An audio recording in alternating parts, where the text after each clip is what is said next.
Hey guys, welcome back to my channel, and today I have a story time for you guys on my experience of working at Forever 21 and why I quit. So go make some tea, strap yourselves in because this could be a long video. Also, I'm wearing new glasses. I'm trialing these out because I want to see if they suit me. So if you like these glasses, let me know down below in the comments because I have like 10 more days before I can return them.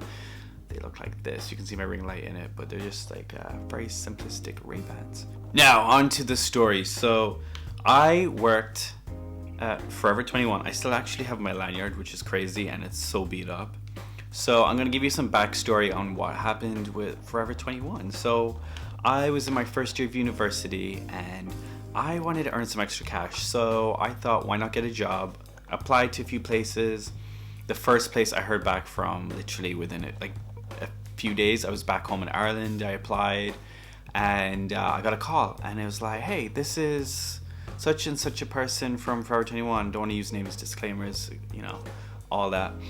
And she was like, you have been to the next round, like we would like to interview you, can you come in? I was like, oh, I'm in Ireland at the moment, I can't, you know, make it right now, but I'm back next week. She said, oh no, that's fine, we can rearrange an interview for then. So I was lucky enough to have a one-to-one because Forever 21 likes to do group interviews, so I narrowly escaped that. I can sell myself in like a one-to-one scenario, but when it's a group, it's like you have to fight for your spot almost. I got hired on the spot, which was great, and I remember I didn't start for like another week, all that. So that aside, that was perfect. I was so happy to actually have a job. It didn't even, like literally the first job I applied to, I got it, which was great. And I didn't respond to the rest that I got interviews for. So I was like, okay, great. I'm working in a cool place. First up, let me tell you, when you start working there, they throw you in the deep end. They don't properly train you at all. Like literally, they just say, here's the shop floor, get on with it, pretty much. I remember literally not knowing how to do anything. I had to ask other staff members, like, how do you do this? I'm expected to do this, like what's the right way? Like literally every manager had like something different to say. It was crazy. Like there was not one way right to do it almost. It was like you had to please whatever manager was on duty at the time. Like, to be honest, the management of Forever 21 they just sucked so bad. There was a few good managers, and when they were in, it made it so easy to work with, but when there was the bad ones in, it was just like hell, to be honest. Forever 21, I remember I had to wait so long to get a lanyard. Basically, it must have been like 3 months, and I didn't even have a lanyard. So I would constantly get customers come up to me and be like, hi, do you work here? And I'm like, yes, sadly I do. Then how I got my lanyard was literally someone quit and I got their one because they didn't want to order in more lanyards apparently. So you can see the state of this, like look, hi, sellotaped, whatever. It also actually say I worked at the London branch. So I worked at Bond Street, which is the busiest street you can work on, which is full of tourists, like anyone visiting. It's like one of the most famous streets to go shopping on.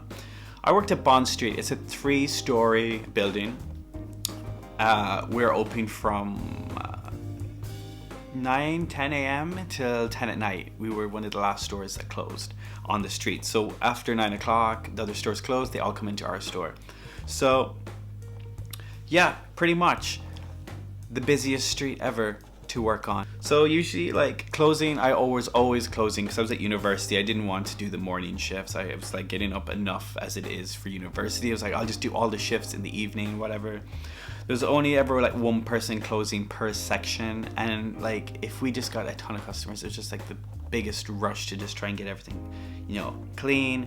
Like go backs were like insane, literally. And then we had this thing called blends. So you basically, any leftover sizes that didn't sell, you blend it behind. Like the managers are crazy on that kind of stuff. Like if you didn't get all your go backs done, they would keep you like an hour and a half more. I remember there was nights where I'd get home at like after 12 o'clock at night when my shift was scheduled to end at 11. And they're like, no, you have to stay until it's all clean. Oh, the discount was 10%. There were students coming in getting the same discount. It was just really bad to get 10% off at like a brand that big I would at least expect at least 21% off working at a place called Forever 21. Like some of the management that was there, like they didn't know how to treat their employees. They wanted the respect, but they weren't giving the respect out. And I just really didn't like that at all. I remember when I started, they wanted you to know how to be trained on tills. I was never trained on tills. A year and literally just before I left Forever 21, they put me on tills once, and I was there for over a year. And they kept saying to me like, "Oh, we need you on tills." I'm like, "But you haven't till trained me." And then they would get mad, and I'm like, "But that's your fault because you never took the time to actually show me how to do the cash register." I kept this. I don't know why I kept this. This is a throwback. But this was a letter of concern I got from Forever 21. So this is what I think is like the craziest part. It says, "This is unacceptable as it causes undue pressure on your fellow colleagues. This also means the managers have to replan the day to take into consideration your lateness. This is seen as a failure to follow company policy or procedure in regards to unsatisfactory record of attendance or reliability." So with this letter, basically, it was like, it gave me like 4 times I was supposedly late. And basically what happens is, I don't know if this is in every store, but I know in our store this is what happened. You had to queue to clock in. So basically you were allowed to be 2 minutes over. They say I was like 7, which to be honest, it's supposed to deduct 2 off of whatever the lateness is, because it doesn't include that when it comes up on the system.